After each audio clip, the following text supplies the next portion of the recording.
we go. Okay. Hi, everyone, and welcome to Dovetail Learning's webinar on resilience tips for the holiday.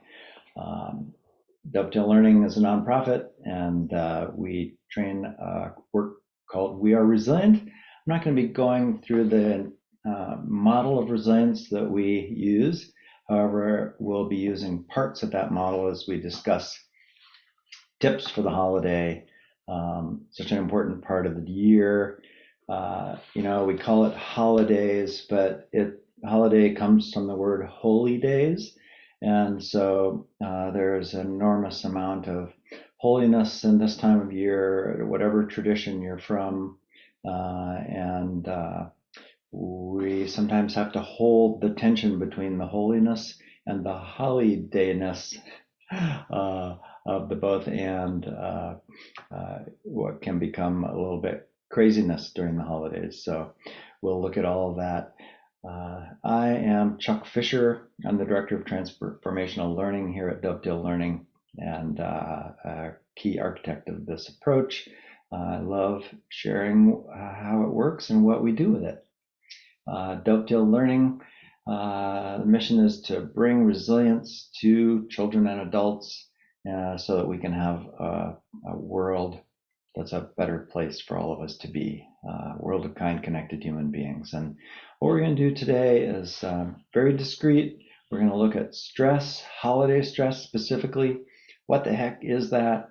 And then some options for resilience, some options that will allow us to gain, regain, hold on to ourselves so that we can have the most wonderful experience possible during this blessed time of year when many people are sharing time with family and friends, and there's much to it.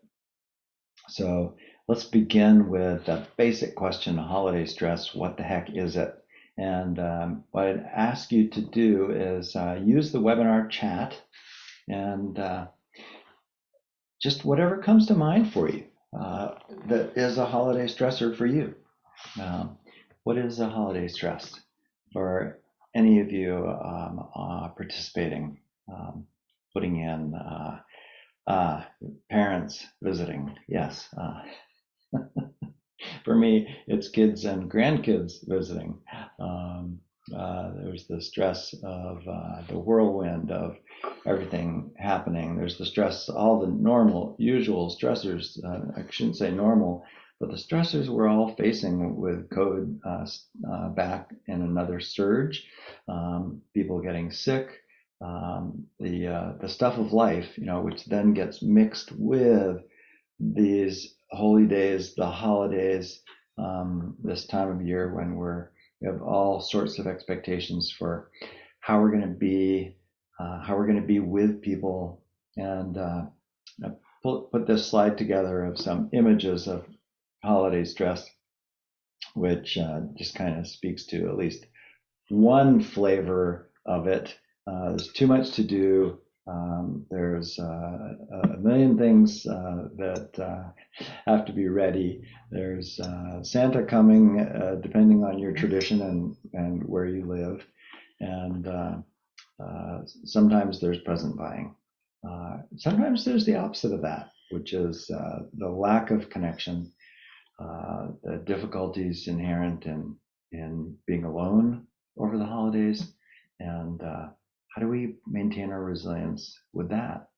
So a few of the kinds of stressors that come up for people over the holidays. You should be cheerful. Yes, my goodness. I mean, you listen to the music on the radio and it's all very cheery holiday songs. And when you should be cheerful, and maybe there's something going on in our lives that doesn't make us cheerful, well, we get a little out of sorts with that. Like, is there something wrong with me? That's a stressor because our view of ourselves, our self criticism, our self judgments, very important in terms of holiday stress, because we're trying to get things done for other people and sometimes we can't meet their needs, and that doesn't feel good either. So Then there's shopping, shopping, shopping.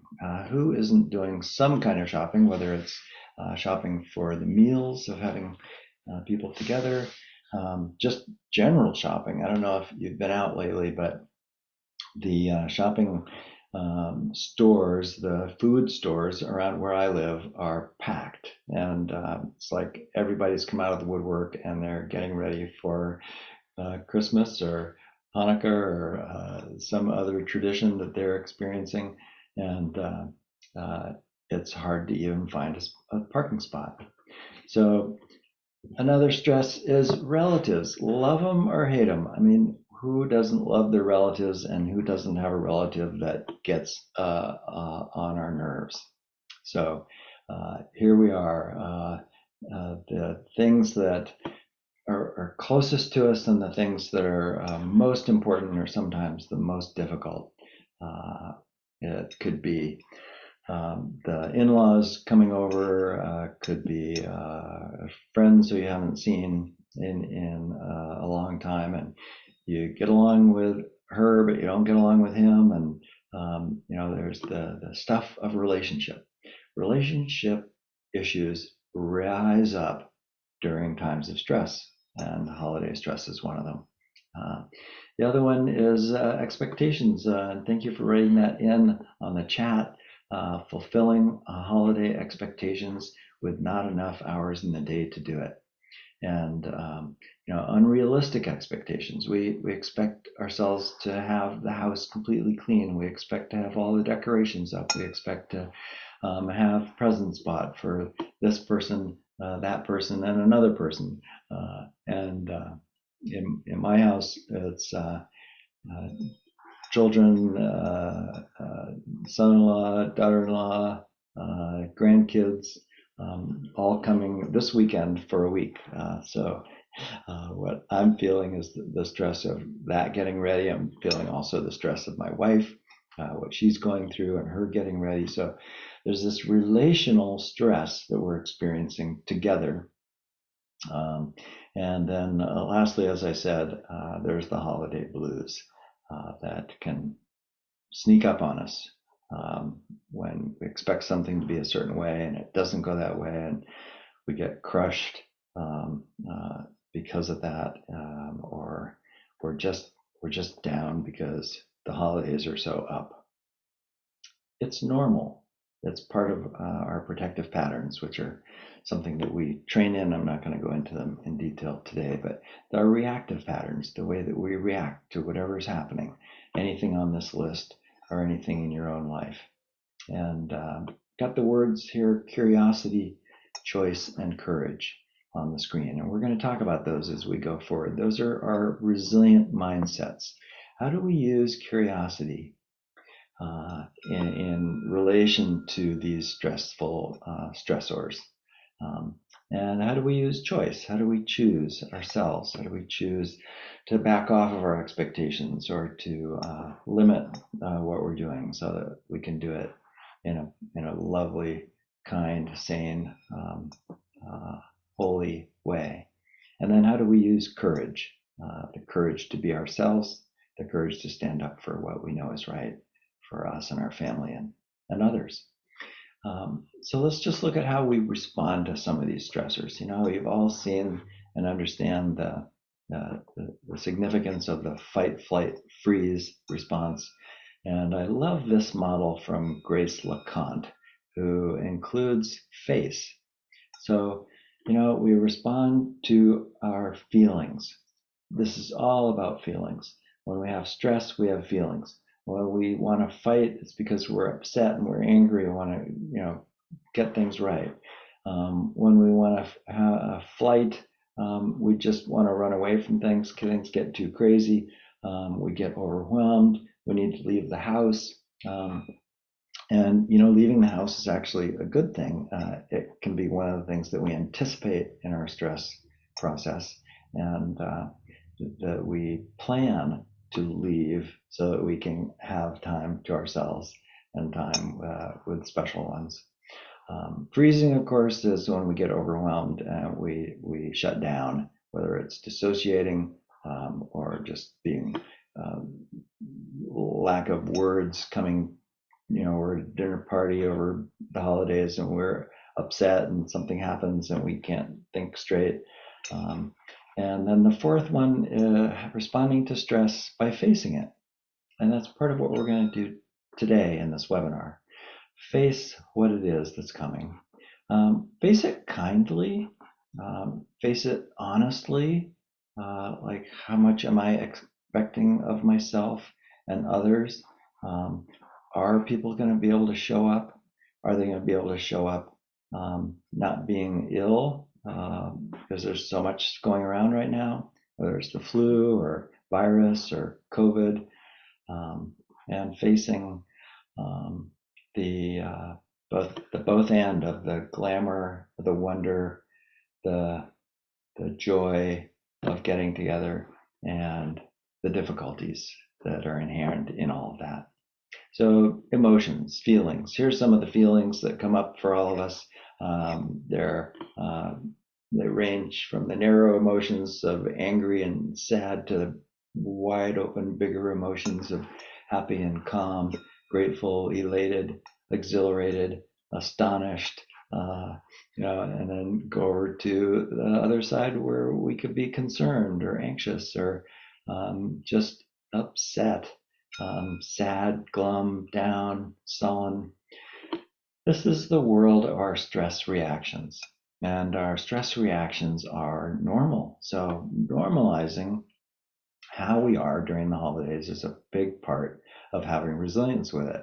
Our stress reaction is, we're going along fine, something happens, we have a reaction. We call those reactive patterns, or protective patterns, I should say, because sometimes our reactive patterns will protect us, like needing to leave the house. That's a way that we protect ourselves.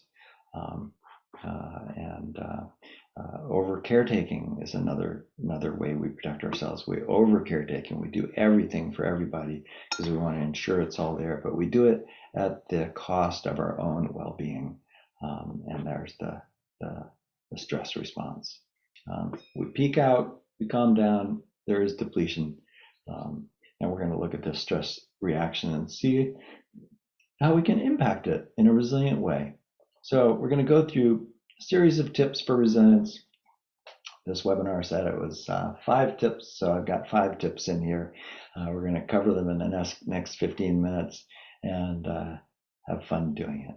So tip number 1, guess what? We are resilient. The definition that we use at Dovetail comes from Ann Maston, University of Minnesota, wrote this article. It's a wonderful piece. Resilience is an ordinary superpower. Every one of us has it. All the people that we're going to meet have it. And what we can see in that is that the magic of being human is we can go off center, we can get upset, we can be stressed out, and then we can find our way back. And we do that over and over again every day. We might get out of bed one day and we're not feeling too hot, and a couple hours later we're back on our game. That's resilience. We've gone from being off center to being on center, in balance, and ready for what's next. The second tip is to use our resilient mindsets. So let's look at those just a little more carefully. The resilient mindsets are curiosity, choice, and courage, as I spoke about before. And curiosity is about how am I being? How is someone else being? What don't I know about them? What could I learn about them? And curiosity, just changes everything. It changes me from being a judgmental person to being a wondering person. Just wondering, oh, I wonder how Aunt Edna is going to be this holiday season when she comes. Is she going to drink too much? And I wonder what I might be able to do to help her just navigate in a kind way with my own empathy and compassion, because I know life is difficult for her. So I can be curious about that.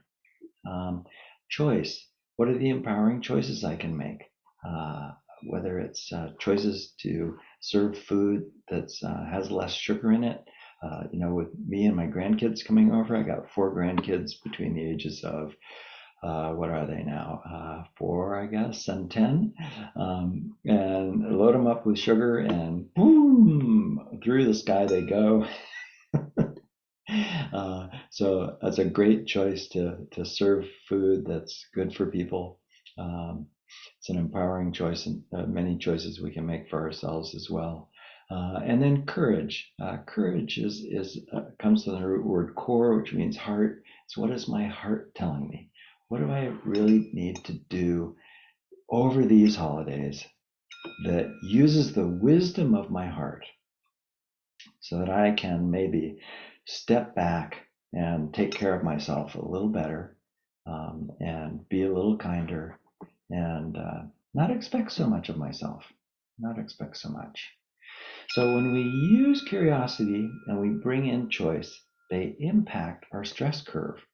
Uh, so we manage our stress curve by noticing when we get reactive, and just wondering and assessing and learning from that, and then choosing resilient skills that help us to be stronger, taking that time away, eating well, um, doing exercise, and having shared conversations at get-togethers be meaningful and rich and authentic, all resilient choices.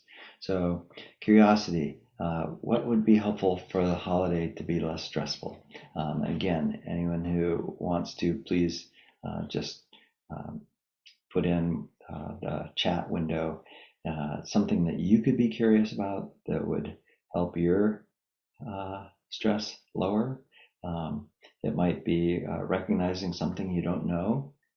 Could be in the realm of what can I be curious about? How to be joyful? How can we explore the joys of the holy days that coexist with the holidays to honor them and honor the wisdom that's been passed down from generations and generations?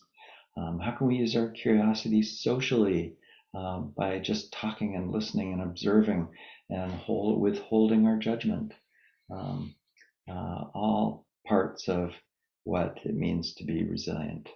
Um, so the essence of curiosity is noticing what we're interested in, wondering about it, and then learning. So tip number 2. Tip number 3 is anticipating resilience. Thank you again for this, writing in on the chat. Simplicity, less traditions, and more mindfulness, less planning. Oh, that's really good. And we can anticipate that. We can anticipate bringing simplicity to the table, if you will. We can anticipate knowing that we're going to need to take a walk before Christmas dinner. If we're laying it all out, just remembering we can ask for help. We can actually delay the beginning of dinner so that we can walk outside. And if it's nighttime, look at the stars. If it's daytime, get a little sun or wind on our face. And when we bring this kind of choice, anticipatory resilience, to our stress curve, we can really lower the stress a lot, because we're thinking ahead to what's going to be stressful, and we're planning and counting on, well, which resilient skill will help me the most? And choice is all about pausing, noticing, and then deciding and choosing and committing. What empowering choice can you make over these holidays to go a little slower, have a little more mindfulness, have that one-on-one time, that what we call quality time, which builds our relational resilience, when we can pull away from the crowd and the madness, and have those beautiful one-on-one conversations, or small group conversations, or family conversations that are really about connection, love, and appreciation. So on to tip number 4. Tip number 4 is anchor to a centering skill. So in the We Are Resilient approach, we have patterns and skills. And skills include centering skills to center ourselves, connecting skills with others, and collaborating skills for groups. And today I brought in the centering skills just so we can take care of ourselves.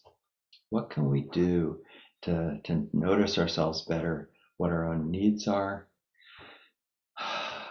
our reactiveness, taking the breath, taking time to breathe, whether it's first thing in the morning or stepping outside of the party and going out on the back deck for a moment of alone time to just breathe and take in nature, listen to what's being called for on the inside, letting go of those difficult expectations, letting go of what we think how we think someone should be when they show up for the holidays, or how the traffic should be, or COVID should be. Gratitude is the 4th centering skill.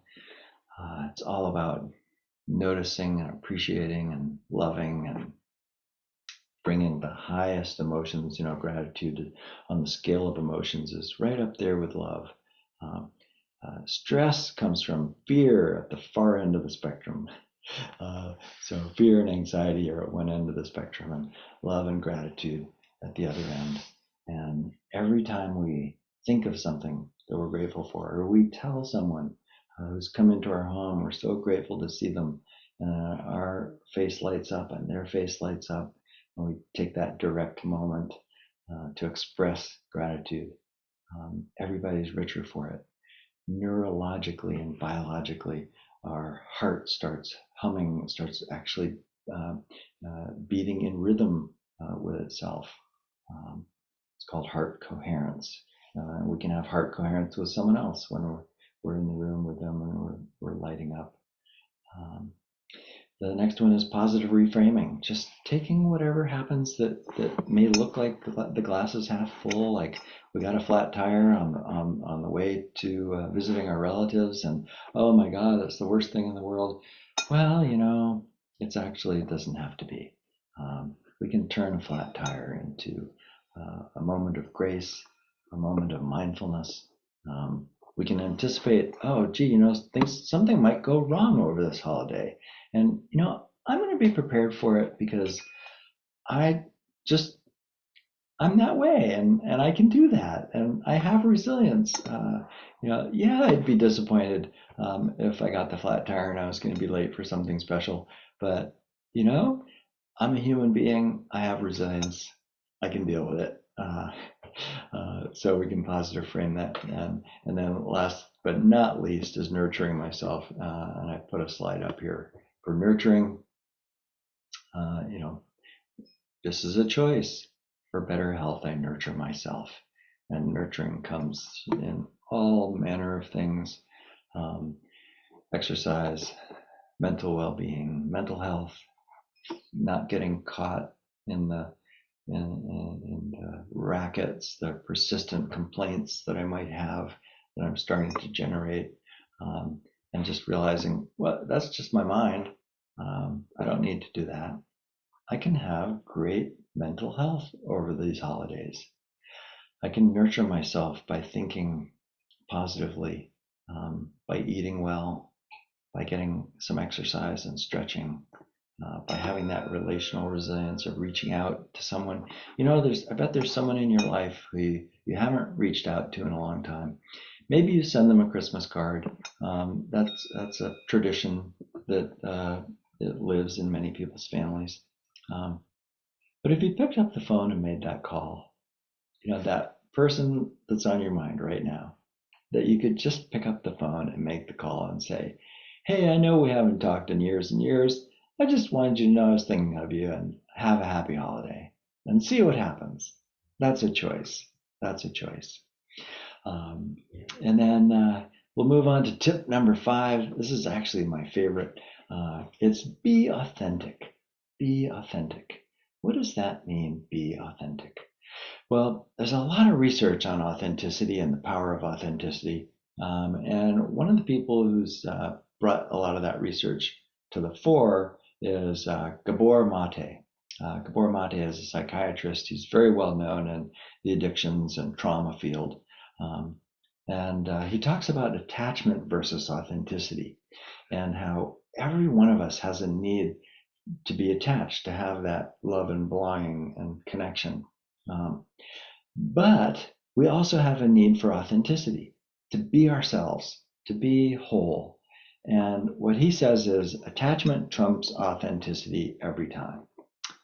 What does that mean? Attachment trumps authenticity. Well, we behave for attachment. We act, we caretake, we pretend something's not happening, we look the other way, we serve up what we think needs to be served up. Someone asks us how we're doing, we say, "Oh, we're doing great," when we're really not. And we say that because we don't want to disappoint. We want to have that attachment, that connection. We want to feel okay. But the other thing that happens is we suppress our truth. And our truth is our own needs, our own emotions, and our own wisdom. What we know that we care about and is important. And when we suppress our truth, we bring ourselves down. So this is all lives inside, for me, the resilient mindset of courage. Courage is about feeling what we feel, knowing what we know, and speaking the truth and speaking it kindly. So if something happens, my grandkids are running through the house willy-nilly and not paying attention to things and hurting things, instead of ignoring it, I can kneel down on the floor and get with them and let them know how it's impacting me and what I know about it and asking for their help. This is all authenticity, courageous speaking, courage, core, from the root word coratism in Latin, literally means to be comfortable in your own heart space. Be comfortable in your own heart space. Oh, wouldn't it be great if we can do that over the holidays? To be comfortable in our own heart space. It's sometimes called speaking truth to power. That was a phrase coined, I think, in the early 1900s by Bayard Rustin, a civil rights leader. Speaking truth to power. Calling a spade, not ruining the party, but just being honest and saying, here's how this is for me. And I love this one here. I can't remember where I got this quote from. I think it was also from Karatism. I'm not sure I have that pronounced right. But it's speaking one's mind by telling all one's heart. So there we are. We're in the holidays. Lots of things are happening. We express love. Do we express when we're hurt? Do we express what we need? Do we express that we need some help for something, or that we weren't able to get something done, and we can honor our word and have integrity? And someone thought we were going to be able to do something, and as long as we tell them that we realize we can't, then we're okay. We can be okay with ourselves. We can be okay with them because now they know. This is authenticity. This is integrity. This is honoring ourselves and others. And that's what we love to do at Dovetail Learning. We've got about a minute left. Dovetail is all about how we heal ourselves and others. You can go on our website, www.dovetaillearning.org. You can write us if you want information. On our website, you can download tons of free digital resources, join a circle, a training, a webinar. You can purchase any of our printed materials on our store. And please remember that everything we do is an open education resource. That means it's free and shareable. You can adapt it, you can use it. We just ask that you give attribution.